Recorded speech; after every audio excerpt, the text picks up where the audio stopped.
Hey, my name is Sandra and I'm with 2 Direct. Today I have the Motorola CP200 radio.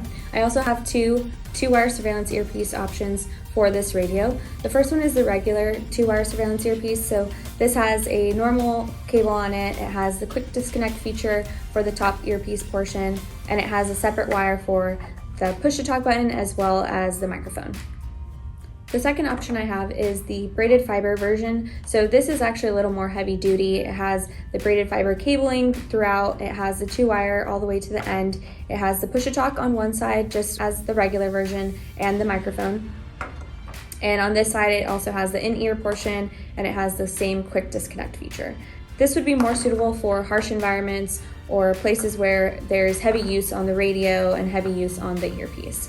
They both have the M1 connector, so it matches with a lot of the Motorola radios. So that would include the CP200, the CP200D, the CP100D, the BPR40, and many more.